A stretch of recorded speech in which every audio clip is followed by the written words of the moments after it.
ان الدین عند اللہ الاسلام،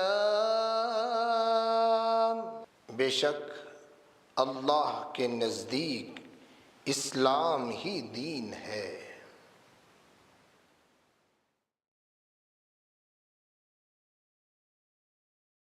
تو ہم ذکر کر رہے تھے سیدنا عبدالقادر جیلانی محبوب سبحانی قطب ربانی شہباز لامکانی کا۔ اللہ رب العالمین نے آپ کو بڑا مقام عطا فرمایا، بڑا رتبہ عطا فرمایا۔ میرے پیارے نبی صلی اللہ علیہ وسلم آپ نے آپ کی آمد کی خبر دی۔ آپ کے والد محترم فرماتے ہیں کہ میرے پاس میں خواب میں دیکھ رہا تھا پیارے آقا علیہ السلام تشریف لائے اور آپ کی پیدائش سے قبل آپ کو خبر دے رہے ہیں کہ اے موسیٰ، آپ کو مبارک ہو، ان قریب اللہ تعالیٰ آپ کو بیٹا دے گا جو میرا محبوب، اللہ کا بھی محبوب، اور وہ میرا بیٹا ہوگا، جو آپ کا بیٹا وہ میرا بھی بیٹا ہوگا۔ سیدنا عبدالقادر جیلانی رضی اللہ تعالیٰ کی ولادت با سعادت کی خبر محمد عربی اپنی زبان مصطفیٰ سے عطا فرما رہے ہیں، اپنی زبان سے ان کی حضرت امام الاولیاء کی خبر دے رہے ہیں۔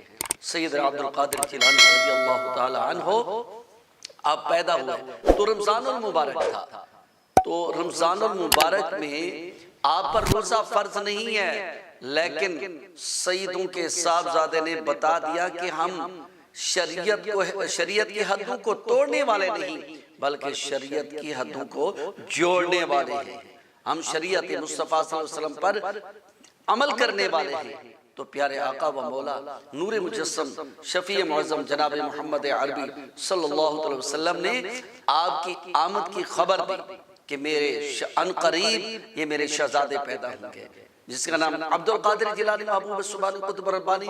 اس نام کی پہلے خبر دی جا رہی ہے، حضرت امام حسن عسکری پہلے خبر دے رہے ہیں، جناب بغدادی رضی اللہ تعالیٰ عنہ خبر دے رہے ہیں، حضرت حسن بصری پہلے خبر دے رہے ہیں کہ ان کا نام عبدالقادر جیلانی ہوگا اور ان کا لقب محی الدین ہوگا، دین کو زندہ کرنے والے۔ آپ خود فرماتے ہیں کہ ایک مرتبہ میں نے دیکھا کہ ایک مجھے شخص ملا جو کہ کمزور تھا، ضعیف تھا، اور میرے قریب آیا، میں ان کے قریب، انہوں نے مجھے سہارا دینے کا کہا، میں نے ان کو سہارا دیا اور میرے دیکھتے دیکھتے وہ جوان ہو گئے۔ میں نے پوچھا کہ آپ کون ہیں؟ فرمایا کہ میں دین ہوں۔ اللہ اکبر!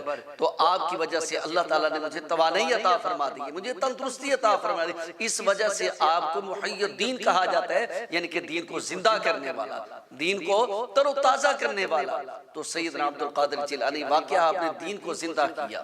اور کون سیدنا عبدالقادر جیلانی رضی اللہ تعالی عنہ کہ آپ جب بڑے ہوئے علم حاصل کرنے کی غرض سے آپ بغداد کا سفر کرتے ہیں، قافلے کے ساتھ ہیں، یہی وہ عبدالقادر جیلانی رضی اللہ تعالی عنہ اپنے قافلے والوں کے ساتھ ہیں، اور قافلے والوں کو راستے میں چور ڈاکو لٹیرے پڑ گئے اور انہوں نے ایک ایک کو سب کو لوٹ لیا۔ جب آپ کی باری آئی، آپ کے پاس آتا ہے ڈاکو پوچھنے کے لیے کہ آپ کے پاس کیا ہے، تو آپ سچ بتا دیتے ہیں، آپ بتا دیتے ہیں کہ میرے پاس 40 دینار ہیں۔ دوسرا آتا ہے، اس کو بھی یہی بتاتے ہیں، جا کر وہ اپنے سردار کو بتاتا ہے، پہلا بھی دوسرا بھی۔ تو انہوں نے کہا اس بچے کو بلاؤ۔ اب دو سردار کٹھے ہو گئے، ایک ڈاکو کے سردار ہیں، ایک ولیوں کے سردار ہیں، ایک امام الاولیاء ہیں۔ اب اس نے پوچھا کہ بچے آپ کے پاس کیا ہے؟ تو آپ نے فرمایا میرے پاس اتنے دینار ہیں۔ اس نے کہا کہ آپ کو اس بات پر کس نے آمادہ کیا ہے؟ فرمایا میری والدہ نے کہا ہے کہ ہمیشہ سچ بولنا۔ بس اس بات نے اس کے دل پر اتنا اثر کیا، اس کو پتہ چل گیا کہ میں بھی لوٹنے کے لیے نہیں آیا، میں لوگوں کو تکلیف دینے کے لیے نہیں آیا۔ ارے تم اپنی والدہ کے ساتھ کیا ہوا وعدہ پورا کر رہے ہو، میں نے اپنے رب کے ساتھ کیا ہوا وعدہ اس کو میں نے توڑ دیا ہے۔ اللہ اکبر! اسی وقت توبہ کی، لوٹا ہوا سامان واپس لوٹا دیا۔ اب روتا ہوا وہ توبہ کرتا ہے، تو ساتھ والے جو آپ کے ساتھ لوٹنے کے لیے آپ کے ساتھ اس ڈاکو کے ساتھ جو آدمی تھے، انہوں نے کہا جناب اگر لوٹنے میں آپ ہمارے سردار تھے تو توبہ کرنے میں ہمیں آپ کیوں نہیں اپنے ساتھ ملا لیتے؟ تو 60 کے 60 آدمی سیدنا عبد القادر جیلانی رضی اللہ تعالیٰ کے سچ بولنے پر توبہ کر لی. اللہ تعالیٰ نے ان کو توبہ کی توفیق عطا فرما دی. صرف یہ 60 آدمیوں کی بات نہیں ہے. آپ کی محفل میں، آپ کی مجلس میں جب آپ کا واز سننے کے لیے کوئی بے نماز آتا تو پھر وہ بے نماز نہ رہتا، وہ بلکہ نمازی بن کر جاتا. اگر کوئی ڈاکو آتا تو وہ توبہ کر کے نکلتا.